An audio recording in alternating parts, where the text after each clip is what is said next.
Thank you so much. So growing up, I probably had the most traditional classical music background that you could imagine. I played in quartets. I learned nothing but Mozart. I was following all of the rules, and I was on that set path to hopefully join a symphony one day. But a few years ago, some news came into my life that changed that path for me. I was at my parents' home right outside of Washington, D.C., back in the States, and one night my mother walked into the room that I was in, and I could see that she was crying. And this was the night that she revealed to me that she had just been diagnosed with breast cancer. And when you hear something like that, your mind just races with questions about what's to come. But her tears that night were not tears of the future, the chemo, the radiation, the surgery that she would eventually have. Her tears were from the past. You see, for years at this point, she had worked at a job slowly rising up the set ranks. But this was the night she told me her true dream of wanting to open a jewelry store, and how she loved building things and always wanted to work with her hands. She told me story after story of this ideal version of herself that had not been manifested yet. How her creative spirit was somehow limited by the standards and the expectations around her. And I remember seeing this brilliant and passionate person who was hurting mostly from a choice of an action. Now, fortunately today she's healthy and she's doing well, but this conversation had a dramatic effect on how I viewed my own relationship to the world. I began to ask, was there an ideal version of myself that I wasn't reaching for because I was just following the standard way of thinking of others around me? And my mind immediately raced back to the violin. You see, I always had dreams of creating my own unique style of music for the instrument, but I'd never done it because classical music seemed like this immovable 400-year-old force, right, with so much history and structure and tradition. And I thought, who was I to challenge something like that?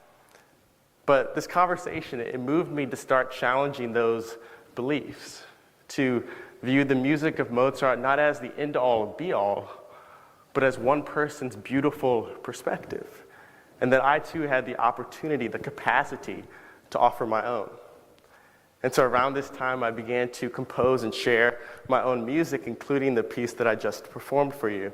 And after nearly 20 years with the instrument, I had finally begun to bring my own unique sounds, my own unique vision to the world instead of just playing notes that other people had written. And so the idea I invite you to ask yourselves this afternoon is, when it comes to your life, personally and professionally with your work in this industry, are you writing new music? Or are you just playing notes that have already been written in the past? Are you creating the sounds of tomorrow? Or are you just accepting the sounds from yesterday? And I literally mean the sounds.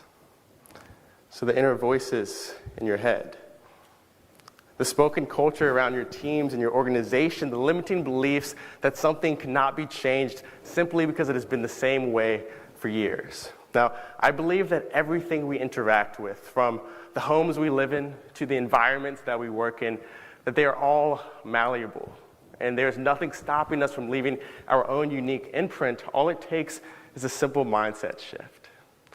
A shift towards emphasizing process over product.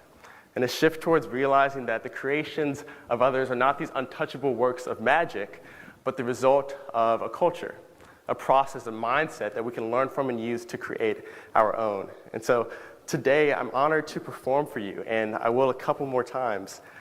But more importantly, I'm honored to share a bit of my journey, share a bit of my process as a musician, and hopefully inspire you with two ideas that you can use to not only write new music in your lives, but in the lives of the people around you, and use to create a more vibrant culture in your organizations where people can dare to be different. But before I jump into that, I'd like to play a piece that I wrote that's based off of a song that I think a lot of you will recognize.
Thank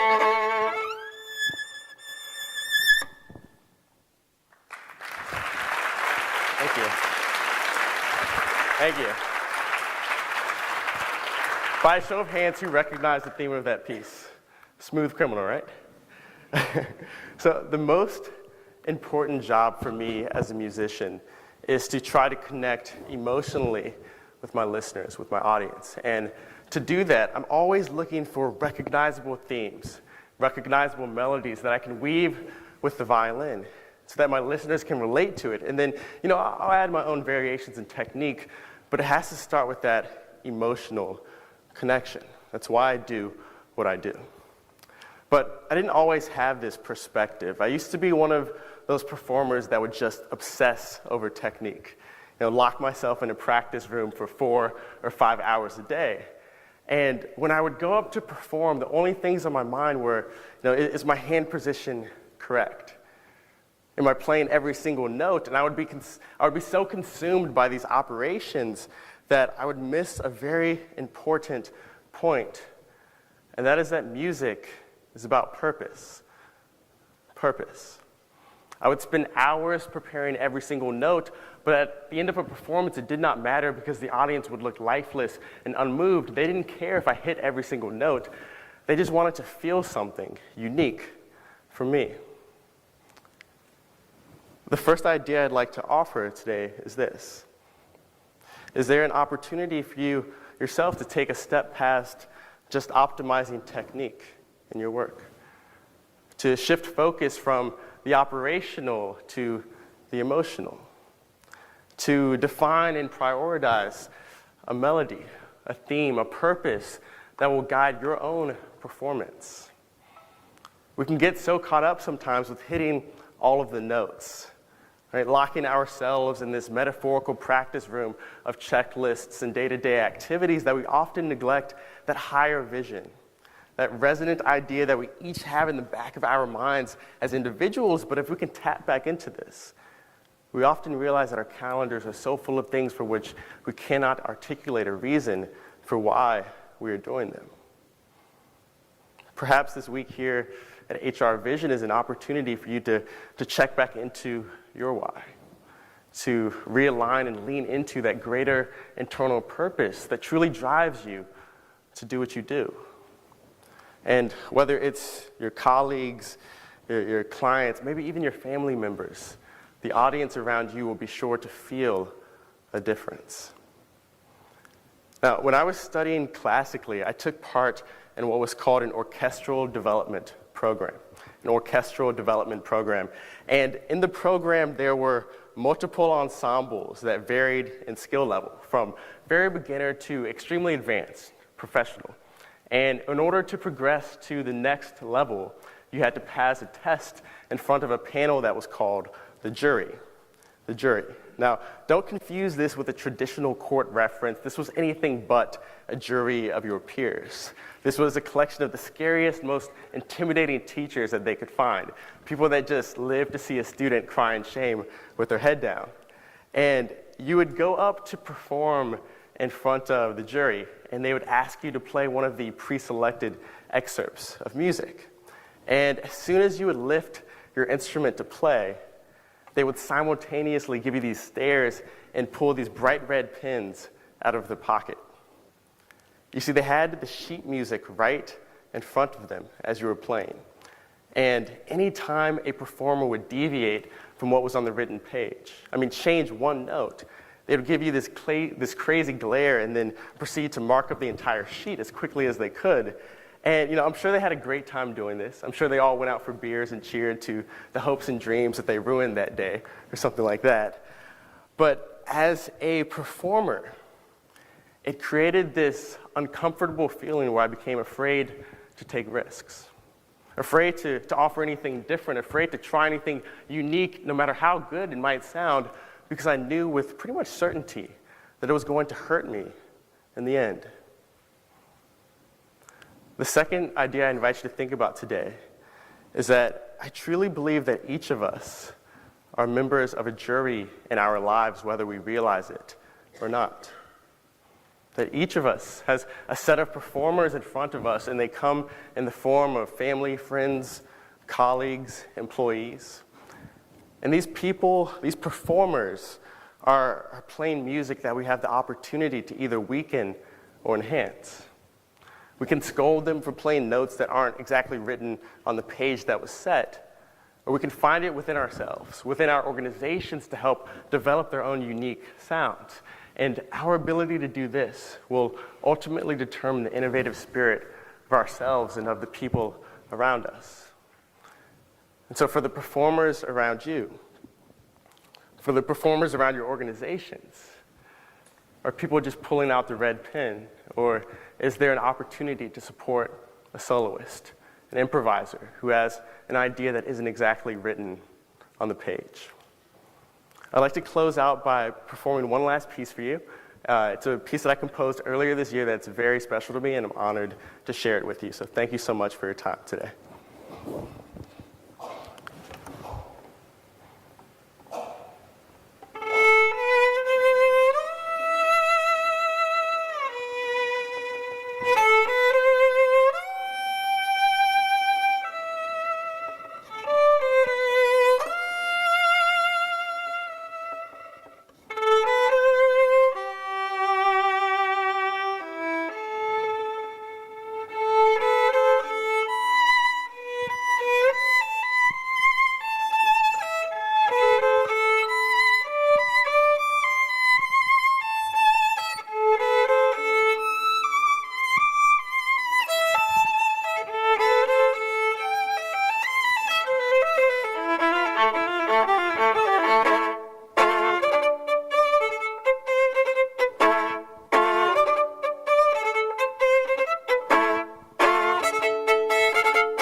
Thank you. Thank you so much.